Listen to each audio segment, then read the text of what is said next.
Y la lluvia de inflación también cae sobre los bolsillos, la lluvia de las tasas de intereses, la lluvia de los disparates que a veces hay que escuchar, que estamos en una crisis de crecimiento, maravilloso. Miren si hay frases, ¿no? La crisis de crecimiento va a quedar para la historia también. Hay un montón de cosas que preocupan no solamente a vos que estás laburando, que tenés tu emprendimiento, que sacaste un préstamo, que tenés que comprar y vender, la clásica. Tenés que comprar y vender. Entonces, mira, no te vendo porque no sé a cuánto voy a comprar. Estás escondiendo, no tengo precio. Y el que te quiere vender tampoco me vende porque no tiene precio. Y si no, mira las listas. 20, 25, 15, 18 aumentos semanales, algunos mensuales. Increíble. Quiero charlar con el economista, hablando sobre esta tremenda crisis con tasas, déficits y también en una señal nunca antes vista, con el economista Luis Secco, a quien tengo en línea, y vamos a hablar un poquitito de esta historia. Luis, buenas tardes, ¿cómo le va? Sebastián Shapiro lo saluda en Duplex, en LU2 de Bahía Blanca. Gracias por atenderme. ¿Qué tal, Sebastián? Buenas tardes. No, gracias por llamarme también. Bueno. Luis, ¿Lo escuchás? Sí, lo escucho perfectamente. El tema es, bárbaro. ¿escucha este gobierno o parece que no escucha lo que le pasa a la economía? O como se dice por allí, viven en una irrealidad o viven en un librito que se llama Aceleremos contra el paredón. Yo creo que hay primero, ante todo, y como cierto dogmatismo en el cual se recurre siempre a la misma caja de herramientas, medio oxidada, medio vacía, como para resolver los problemas, ¿no? Esa idea de que todo se resuelve con más Estado de por medio, ¿no? Y eventualmente, si se puede, con más gasto público. Segundo, hay cierto relativismo. Yo te escuchaba el tema de la inflación, ¿no? O sea, yo creo que el gobierno, el ministro anterior y el presidente desde el vamos han relativizado el problema inflacionario. Recuerdo no hace mucho una presentación del ex ministro Guzmán, en el cual planteaba que había 10 objetivos en su gestión y recién el 10º era el tema inflacionario, ¿no? Uh-huh. Y entonces es como que en ese contexto vos a todo le aplicás más Estado y al mismo tiempo relativizás el fenómeno inflacionario. Me parece que no queda otra que lo que estamos viendo como resultado, ¿no? O sea, esta aceleración en un contexto en el cual, o para colmo de males, yo te diría que los primeros 5 o 6 meses del año en materia fiscal y los últimos 45 días en materia inflacionaria también van a quedar en historia como los de mayor despilfarro y expansión de la historia, ¿no? Voy a leerle... Fíjate que en términos... Sí. Adelante. No te escucho. Le quiero leer este titular. Le quiero leer este titular. Sí. Ante Wall Street, la flamante ministra de Economía Batakis prometió, cuando la Argentina promete, yo no lo digo individualmente, porque cada uno de ustedes que están trabajando prometen y la mayoría debe cumplir sus cosas, ¿no? Pero la Argentina, como es un deudor serial, no le quiere prestar plata a nadie, porque saben que ni los fondos buitres ya compran los bonos, para que se den una idea. Batakis prometió un fuerte ajuste fiscal y afirmó que tiene el apoyo de Cristina Fernández de Kirchner. Como economista, ¿qué lectura hace? ¿Y qué sensación le da? Si es así, sería muy bueno. Ahora, ver para creer, ¿no? Un gobierno que, ya te digo, se ha aferrado a cierto dogmatismo, ha relativizado el problema, ha sido tremendamente expansivo en lo fiscal y monetario. Y entonces ahora creer se hace cada vez más cuesta arriba, ¿no? Aparte, se trata de una ministra que, yo creo que no habría ningún ministro que pudiera darle credibilidad a un presidente que no la tiene. Entonces, yo diría, tal vez se abra un mínimo compás de espera a ver cómo se traduce eso en la práctica, pero yo no soy demasiado optimista, sinceramente, de que lo puedan lograr, ya te digo, en un contexto de dogmatismo bastante claro.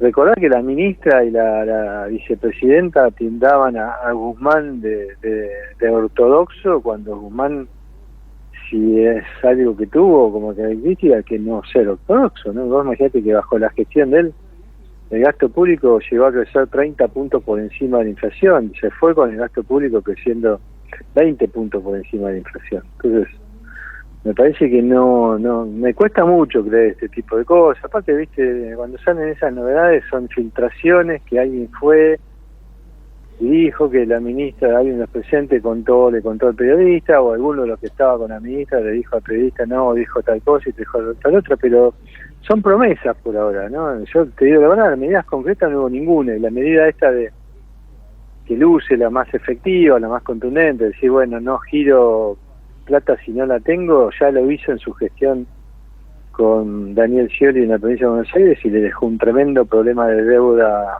no registrada a Hernán Lacunce como ministro de María Eugenia Vidal. Entonces, no es una medida que ajuste el gasto, ni mucho menos, ajusta la caja, pero la caja ya está ajustada y aún así han seguido gastando, buscando fuentes de financiamiento alternativas, como ha sido siempre el balance del Banco Central, y bueno, ahora ya la deuda pública en pesos ya es como que dijeron basta también, entonces le queda solo el grifo del Central, que como te comentaba antes ha sido tremendamente expansivo en los últimos días, ¿no? ¿Cuáles son los compromisos más importantes que afronta la Argentina en materia económica? No voy a hablar en los próximos 3 meses, en el próximo mes.